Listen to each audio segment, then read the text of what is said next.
Assalamualaikum warahmatullahi wabarakatuh. Perkenalkan, nama saya Muhammad Rafi Gutama Gunandi, NPM 20 2060 Prodi Administrasi Publik kelas D, Universitas Muhammadiyah Jakarta. Pada video kali ini, saya akan membahas pemaparan materi mengenai pembukaan UUD 1945 demi memenuhi tugas pendidikan kewarganegaraan dari dosen pengampu Bapak Nasi. Berikut adalah penjelasan videonya. Terima kasih. Sebagai wujud perjanjian sosial tertinggi, konstitusi membuat cita-cita yang akan dicapai dengan pembentukan negara dan prinsip dasar pencapaian cita-cita tersebut. UUD 1945 sebagai konstitusi bangsa Indonesia merupakan sebuah dokumen hukum dan dokumen politik yang memuat sebuah cita-cita, dasar-dasar dan prinsip dalam penyelenggaraan kehidupan bernasional. Lalu pembukaan dan pasal-pasal adalah satu kesatuan norma konstitusi, walaupun pembukaan memiliki tingkat abstraksi yang tidak lebih tinggi dari pasal-pasal lain.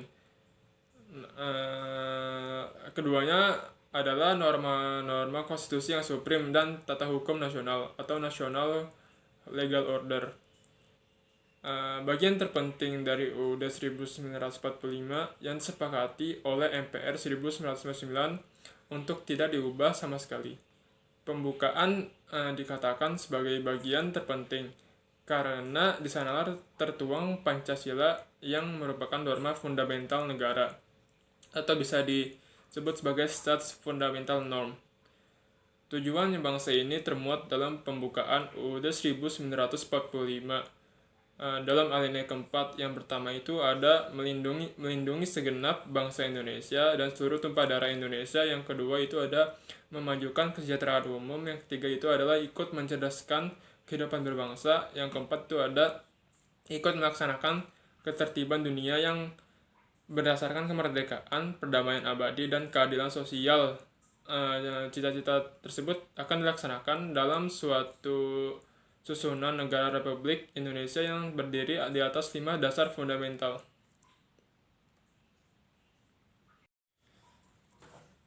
Untuk mencapai cita-cita tersebut dan melaksanakan penyelenggaraan negara berdasarkan Pancasila dan UUD 1945 telah memberikan beragam susunan kerangka dalam kehidupan bermasyarakat, berbangsa, dan bernegara. Norma-norma dalam UUD 1945 tidak hanya mengatur mengenai kehidupan politik saja, tetapi juga kehidupan ekonomi dan sosial. Lalu hal ini karena para pendiri bangsa menghendaki bahwa rakyat Indonesia berdaulat secara penuh, bukan hanya kedaulatan politik. Maka UUD 1945 merupakan konstitusi politik, konstitusi ekonomi, dan konstitusi sosial. Lalu konstitusi ini merupakan hal yang harus menjadi acuan dan landasan secara politik, ekonomi, dan sosial yang baik oleh negara, masyarakat, ataupun juga pasar. Begitu pentingnya kedudukan pembukaan UUD 1945, sehingga dalam periode perubahan UUD 1945 secara masif disepakati secara nasional bahwa pembukaan UUD 1945 untuk tidak diubah sama sekali. Amandemen pertama dilakukan pada sidang umum MPR 1999. Lalu amandemen kedua berlangsung pada SOU MPR tahun 2000. Amandemen ketiga diadakan pada sidang tahunan MPR tahun 2001 juga. Dan terakhir amandemen keempat dilakukan pada sidang tahunan MPR tahun 2002. Pada keempat sidang inilah UUD 1945 mengalami banyak perubahan yang sifatnya mendasar, baik yang menyangkut substansi maupun menyangkut struktur kelembagaan negara, seperti politik, moral, dan keagamaan yang hendak dikemukakan oleh konstitusi tersebut. Pembukaan ini lebih mengandung karakter ideologis daripada karakter hukum. Dalam konteks Indonesia, pembukaan UUD 1945 adalah bagian terpenting dari UUD 1945 dan disepakati oleh MPR 1999 untuk tidak diubah sama sekali. Pembukaan dikatakan sebagai bagian terpenting karena di sanalah tertuang norma fundamental negara. Tujuan bangsa dan Indonesia inilah merupakan hasil kontrak kenegaraan antara rakyat dan negara. Lalu pembukaan UUD 1945 bisa dikatakan sebagai pokok yang paling penting dalam kaidah bernegara yang sangat fundamental.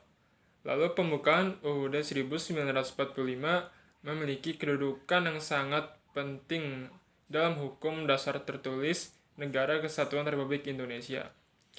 Lalu pembukaan UUD 1945 dapat diibaratkan sebagai abstrak dari sebuah karya ilmiah atau pendahuluan dalam sebuah buku yang berisi hal-hal yang sangat mendasar atau intisari dari keseluruhan isi sebuah karya ilmiah atau buku. Dengan demikian, pembukaan UUD 1945 berisikan pokok-pokok pikiran dan kaidah negara yang sangat fundamental yang dengan jalan hukum tidak dapat sama sekali diubah. Di samping itu, UUD 1945 berisi pernyataan kemerdekaan. Oleh karena isinya yang sangat esensial ini, maka pembukaan UUD 1945 disepakati sebagai sumber cita-cita moral dan sumber cita-cita hukum.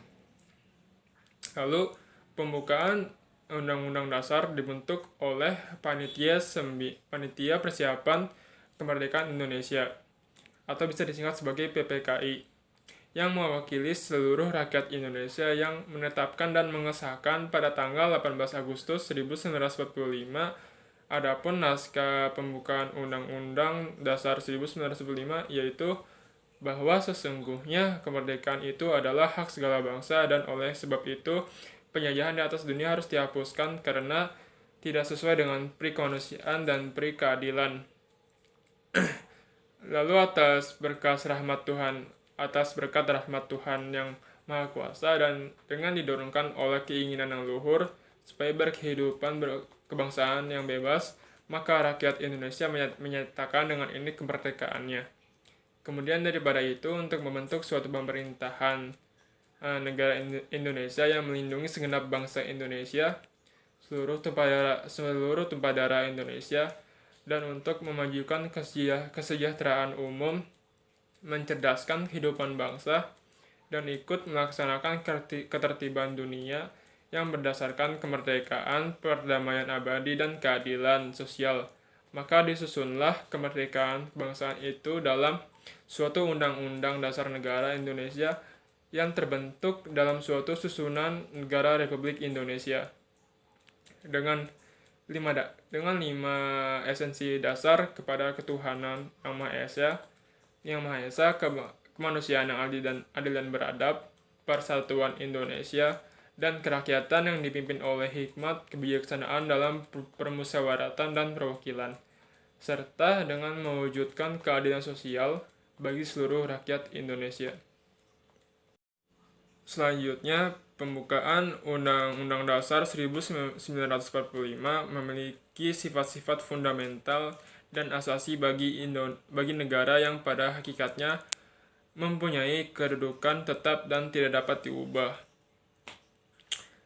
Lalu sesuai yang ditetapkan oleh MPR atau MPRS dalam ketetapan nomor 20 MPRS tahun 1966 yang menerima baik memorandum pada tanggal 6 Juni 1966 yang menyatakan pembukaan Undang-Undang Dasar 1945 sebagai pernyataan kemerdekaan yang terinci yang mengandung cita-cita luhur dari proklamasi kemerdekaan 17 Agustus 1945 yang memuat Pancasila sebagai dasar falsafah negara, lalu merupakan suatu rangkaian dengan proklamasi kemerdekaan 17 Agustus, dan oleh karena itu tidak dapat diubah oleh siapapun juga termasuk MPR melalui hasil pemilu yang berdasarkan pasal 3 dan pasal 37 Undang-Undang Dasar 1945.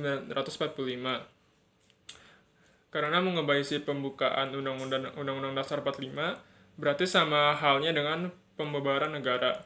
Dengan demikian, jelaslah bagi kita bahwa pembukaan Undang-Undang Dasar 1945 baik secara formal maupun material tidak dapat diubah. Secara material, memuat Pancasila dasar falsafah negara Indonesia. Oleh karenanya, terlekat pada kelangsungan hidup negara melalui proklamasi 17 Agustus yang hanya satu kali terjadi dan merupakan fakta sejarah yang tidak dapat terulang kembali.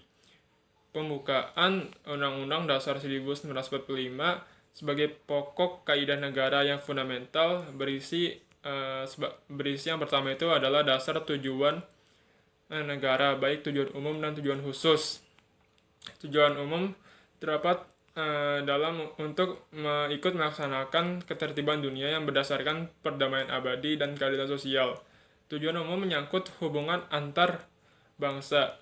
Tujuan umum inilah yang merupakan dasar politik luar negeri Indonesia yang bebas dan aktif. Tujuan khusus ada dalam untuk melindungi segenap bangsa dan seluruh tumpah darah Indonesia dan untuk memajukan kesejahteraan umum, mencerdaskan kehidupan bangsa. Tujuan ini meliputi tujuan nasional, yaitu sebagai tujuan bersama bangsa Indonesia dalam membentuk 6 negara untuk mewujudkan suatu masyarakat yang adil dan makmur, material, spiritual. Selanjutnya itu ketentuan diadakannya Undang-Undang Dasar Negara. Pernyataan tersebut tersimpul dalam kalimat, maka disusunlah kemerdekaan kebangsaan Indonesia itu dalam suatu Undang-Undang Dasar Negara Indonesia. Hal ini merupakan suatu ketentuan bahwa negara Indonesia harus berdasarkan pada suatu Undang-Undang Dasar dan merupakan suatu dasar yuridis formal bahwa negara Indonesia adalah negara yang berdasarkan atas hukum. Selanjutnya itu bentuk negara pernyataan bentuk negara ini lalu dinyatakan dan tersimpul dalam kalimat yang sebagai yang terbentuk dalam suatu susunan negara Republik Indonesia yang berkedaulatan rakyat. Selanjutnya itu dasar filsafat negara. Pernyataan ini tersimpul dalam kalimat dengan berdasar kepada ketuhanan yang Maha Esa, kemanusiaan yang adil dan beradab, persatuan Indonesia, dan kerakyatan yang dipimpin oleh hikmat kebijaksanaan dalam permusyawaratan perwakilan, serta dengan mewujudkan suatu keadilan sosial bagi seluruh rakyat Indonesia.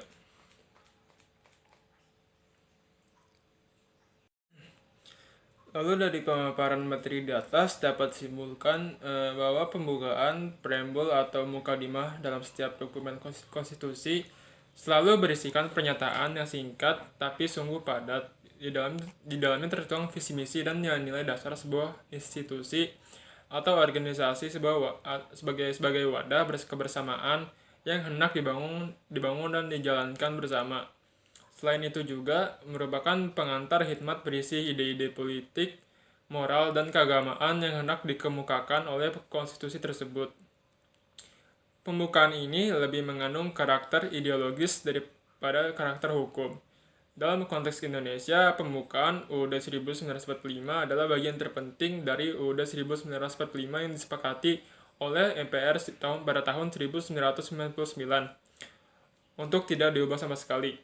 Pembukaan dikatakan sebagai bagian terpenting karena di sanalah tertuang norma-norma fundamental negara. Tujuan bangsa dan tujuan bangsa inilah merupakan hasil kontrak kenegaraan antara rakyat dan negara berdasarkan pembukaan UUD 1945 tersebut. Yang memiliki kedudukan fundamental bagi keberlangsungan berkehidupan negara. Lalu dapat simpulkan lagi bahwa UUD 1945 itu sebagai pokok kaidah yang mempunyai kedudukan yang tetap dan tidak dapat dirubah serta melekat pada keberlangsungan hidup negara yang telah dibentuk. Lalu dalam jenjang hierarki tertib hukum, pembukaan UUD 1945 sebagai pokok kaidah negara yang memiliki fundamental tertinggi lebih daripada pasal-pasal UUD 1945. Sehingga secara hukum dapat dikatakan dapat terpisah dari pasal-pasal UUD 1945. Pengertian terpisah sebenarnya bukan berarti dia memiliki hubungan sama sekali, tetapi antara pembukaan UUD 1945 dan batang tubuh UUD 1945 terdapat hubungan kausal organis, di mana UUD harus menciptakan pokok-pokok pikiran yang terkandung dalam pikiran UUD 1945. Dengan demikian, pengertian terpisah di sini adalah keduanya mempunyai hakikat dan keduanya sendiri-sendiri, di mana pembukaan UUD 1945 memiliki kedudukan lebih tinggi daripada pasal-pasal UUD 1945, bahkan yang tertinggi dalam tertib hukum di Indonesia. Demikian penjelasan materi pemaparan mengenai pembukaan UUD 1945. Mohon maaf bila ada kesalahan kata dan materi. Akhirul salam. Wassalamualaikum warahmatullahi wabarakatuh.